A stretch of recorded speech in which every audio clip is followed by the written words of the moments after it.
আপনারা জানেন যে আমাদের জ্বালানি ও খনিজ সম্পদ বিভাগ থেকে আমরা আমাদের যে মূল্যবান সম্পদ, রাষ্ট্রের মূল্যবান সম্পদ, এই তিতাস গ্যাস রক্ষার্থে এবং এদের যারা অবৈধ ব্যবহারকারী আছে তাদের বিরুদ্ধে আমরা উচ্ছেদ অভিযান পরিচালনা করে আসছি।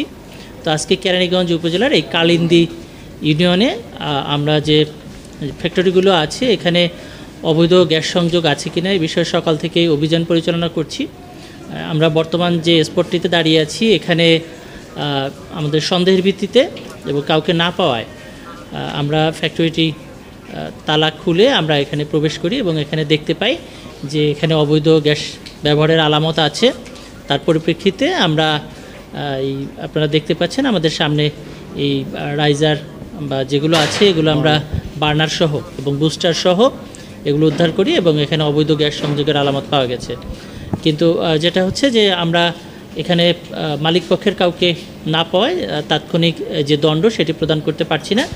কিন্তু আমরা তিতাসের পক্ষ থেকে যে বিধি মোতাবেক আইনগত ব্যবস্থা নেওয়ার যাবে সেটি আমরা গ্রহণ করব। আমি মিল্টন রায়, এক্সিকিউটিভ ম্যাজিস্ট্রেট, সিনিয়র সহকারী সচিব, জ্বালানি ও খনিজ সম্পদ বিভাগ। এটা খুঁজে বের করবেন, ঠিক আছে? আমরা তো অভিযোগের ভিত্তিতে আসতেছি, আমাদের তো সব কিছু একেবারে ইসের মধ্যে নাই। অভিযোগ যখন যেখানে পাচ্ছি আমাদের নির্বাহী ম্যাজিস্ট্রেট মহোদয়ের নেতৃত্বে সে নিযুক্ত জ্বালানি খনিজ সম্পদ মন্ত্রণালয় থেকে বিভাগ থেকে, তো তাদের নেতৃত্বে আমরা কিন্তু ভ্রাম্যমাণ আদালত পরিচালিত হচ্ছে। যখন যেখানে আমরা ইনফরমেশন পাচ্ছি ইলিগ্যাল কানেকশন আছে, ইউজ আছে, সেখানে আমরা যাচ্ছি এবং গ্যাস যেই নীতিমালা যেটা আছে নিয়ম অনুযায়ী, আইন অনুযায়ী সাররা ব্যবস্থা নেবেন। এটা আগানগর জিঞ্জিরায় প্রচুর ডাইং ফ্যাক্টরি, কারখানা, কেমিক্যাল কারখানা আছে, এটা আপনারা ভালো করেই জানেন, এটা আমাদের চেয়ে আপনারা বেশি জানেন। এগুলোর ব্যাপারে আপনারা আসলে কোনো এখন জিনিসটা হলো যে কোন কারখানা চলে আমরা ইনফরমেশন পেলে, কারণ আমাদের এখানে থাকি না, এখানেও তো 1-2 জন থাকতে পারে। তো আমরা সব যেহেতু দূর দূরান্ত থাকি, আর আপনারা জানেন কেরানীগঞ্জ ছিল 160 বর্গ কিলোমিটার সম্ভবত, যতটুকু জানি, বা তার চেয়ে একটু বেশি। তো জানেন যে তিতাসের কোনো কর্মকর্তা কর্মচারী এর সাথে জড়িত আছে, আপনারা কাইন্ডলি ডিজিএম মহোদয়কে জানাবেন।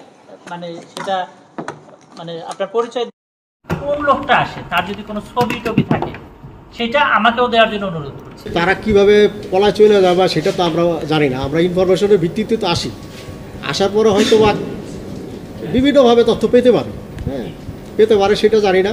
কিন্তু আমরা তো চেষ্টা করতেছি তাদের ধরার জন্য। হাতে নাতে ধরতে পারলে তো আইনানুগ ব্যবস্থা হবে তাদের বিরুদ্ধে। পরবর্তীতে কিভাবে খুলে, আপনাদের না জানিয়ে খুলে তারা? না, আমাদের তো অবৈধটা তো বইলা খুলবে না। এটা অবৈধর বিষয়ে তো পারমিশন লাগে না, সে তো ইলিগ্যাল অবৈধ ব্যবহার করতেছে, সেই ক্ষেত্রে তো পারমিশনের প্রশ্ন ওঠে না। তারা নিজেরাই আজকে কারখানা যদি পুনরায় খুলে আমরা কার সাথে যোগাযোগ করবো? আপনার সাথে, তিতাসের পক্ষ থেকে। সেটা খুললে তো আমাদের জানাবেন, আমরা অবশ্যই সহযোগিতা করবো। আমাদেরকে ইনফরমেশন দিবেন, যদি খুলে সেক্ষেত্রে আমরা সর্বোচ্চ আইনানুগ যে ব্যবস্থা আছে স্যারদের সাথে বসে সেটা আমরা মানে খোলার সাথে সাথে সংশ্লিষ্ট ম্যানেজার অথবা ডিজি, আমরা সাথে সাথেই আসবো।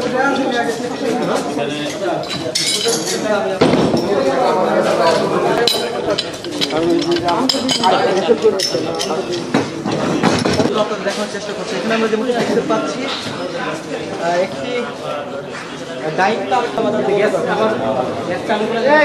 এদিকে সবগুলো আছে পাইপগুলো আমাদের